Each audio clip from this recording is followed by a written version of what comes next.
What is Good Public Education? By Elise Weber, Morgan Spiegler, Stephanie Burkholz, and Rachel Zurich. We believe that the teacher shown in this video, Mr. Wright, truly understands what it means to be a great public educator.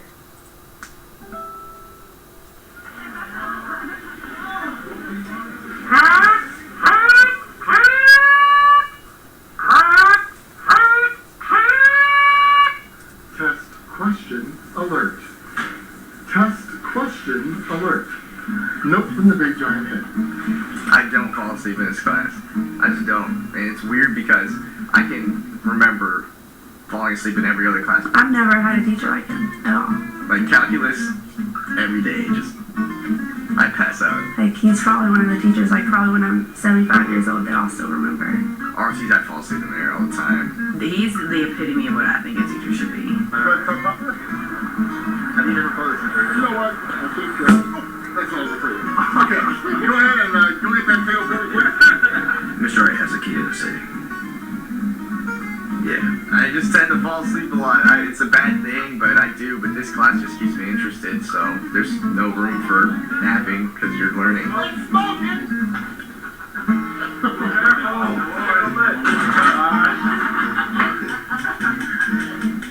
this guy is just crazy. He's just exploding with fun.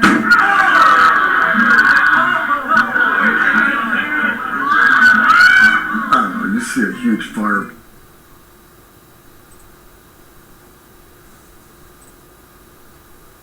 In our opinion, we believe good public education teaches students to be independent thinkers, allows both students and teachers to be inquisitive, renews the public and involves the entire community, fosters a quality learning environment, and is constantly evolving. We believe that good public education encourages students to be independent thinkers.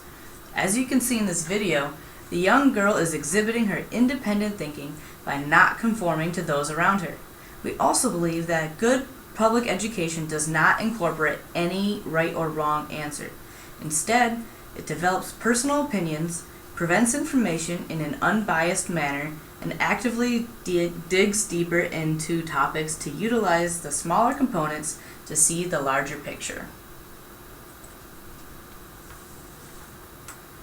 Good public education involves both students and teachers that are inquisitive. This means that in teaching and learning, we must always ask why and how. This allows classrooms to create an open dialogue which fosters critical thinkers. This goes back to Paulo Freire and his idea that students are also teachers, as well as teachers are also students.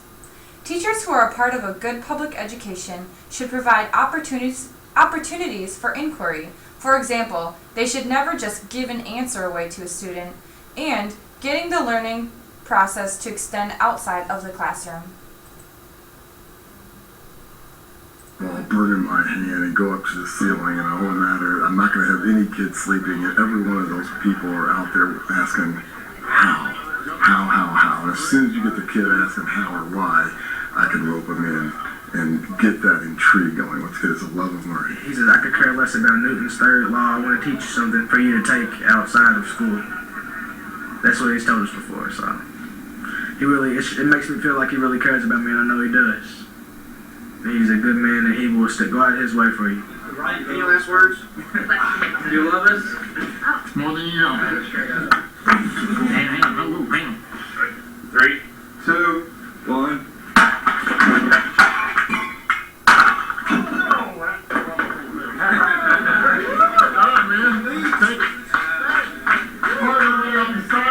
I'm signing pieces of cinder block after class.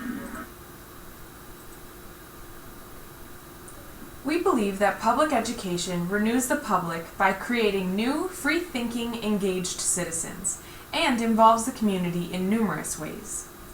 Many of the best schools have strong support from their communities, both financially through the support of referendums, and emotionally by attendance at sporting events, performances, and other school functions. In turn, students benefit from the opportunity to give back to the community through volunteer service projects. Similarly, teachers can use current events happening in the community in the learning process to make their teaching more relevant and engaging for students. We chose this Culver's photo because of an experience I had in 4th grade. My school had an Adopt a Classroom program where local businesses could teach classes about their business and give students a hands-on experience. For me, we got to create our own Culver's flavor of the day, and the winner got theirs sold at Culver's for a day. A good public education should, in our opinion, foster a quality learning environment. We believe a few things constitute this. A classroom and school should be a safe place for all, where students do not feel judged or afraid to speak their minds or ask for help. Teachers should always be there for their students, both academically and emotionally. Students should, in addition, have various opportunities to experience learning outside of the four walls of the classroom, whether that be traveling somewhere or bringing outside experiences in. A quality learning environment also must include students from diverse backgrounds and varying needs in the learning process in response to culturally relevant pedagogy. Teachers should value their students, each and every one, as well as their students' work. In addition, students themselves should value both themselves and their work as well as their fellow students and their work. Overall, a feeling of mutual respect for one another is necessary in a quality learning environment.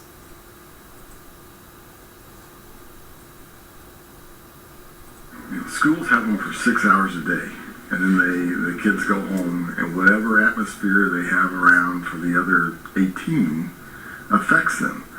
And so, schools can change a lot, but we also have to realize that they go home to a completely different environment. I think he could tell with me, that I had stuff going on.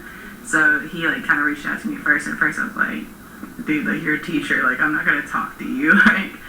But I did. What I went home to when I was young is very different than what some of these kids go home to, where they don't have a mom and dad, or some of these kids I hear them talk about all the time, where there were gunshots at night. I'd have a hard time sleeping or studying if I knew there were gunshots outside. I've pretty much been on my own since I was 15. So, yeah, I talk to him about a lot of stuff, at home and stuff, and he works with me.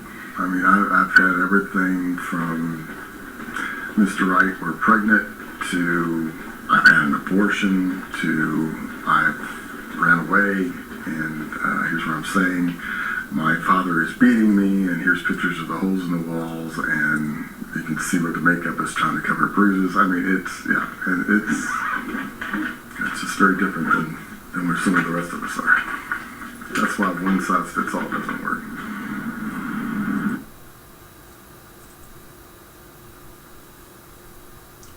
A good public education is constantly evolving. In Henry Giroir's article, Public Pedagogy and the Politics of Resistance, Notes on a Critical Theory of Educational Struggle, he says, in some cases, theories fashioned in one historical moment seem hopelessly out of date, if not irrelevant, in another. So we as teachers need to be adapting our methods by implementing new philosophies and methods. For example, we are moving from the older teacher-centered education model of the past to the student-centered education of the present.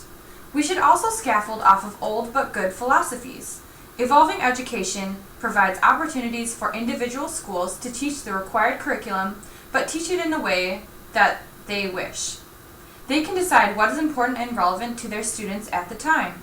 The needs of students and the society is constantly changing, so public education also needs to be changing.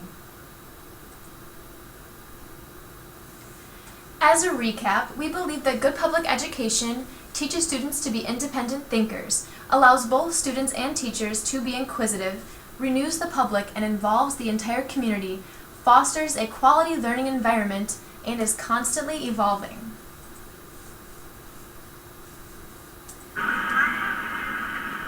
So I have a completely intelligent little boy, but he can't control what his body does, even though his body is completely functional.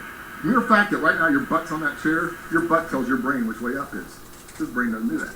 So the mere fact that you can sit down and sit up is a miracle. Let's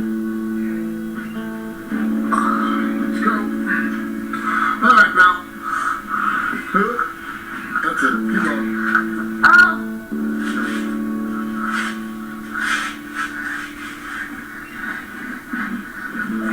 He is instance, if he gets scared or if he gets upset, he'll start taking his fist and pounding his face as much as possible. If he wakes up and he gets scared and I'm not there, he'll roll out of bed and start pounding his face on the floor. Instead of getting mad, please start constantly take his legs and just pound him on his wheelchair until it's all bruised and bloody. So when I started getting a wrap on what all this was about, all those dreams of ever watching my son knock a home run over the fence went away. And talk about getting pissed at God. I was pissed. Because you know the whole thing about where the universe came from? I didn't care. What I care about is why. And you can pick on me all you want, but when you pick on my little boy, that's wrong. A totally innocent little baby and you're making him do that. I started asking myself, what was the point of it?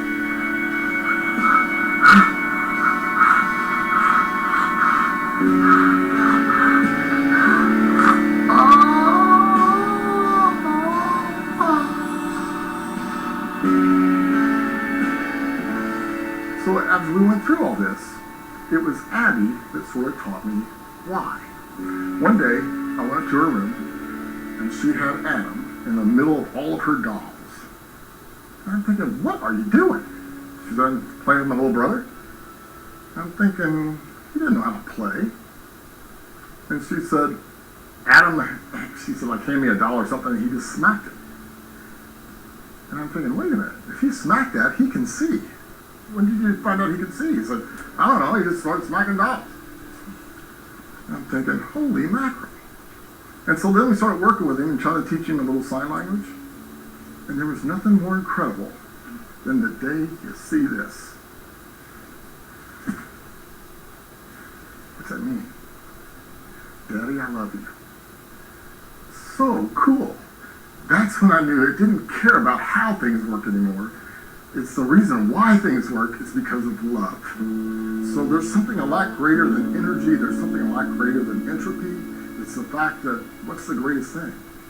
Love. That's what makes it all the why we exist.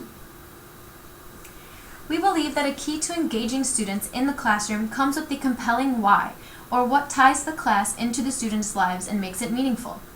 In this last clip, Mr. Wright shared his son's story with his class, and through this, formed a deeper connection to the why and how of learning. It is our hope for the future that all of you can incorporate these ideas into your future classrooms. Why settle for good public education? Let's reach for great public education. And these are the sources we use to create this educational film. Have a great day.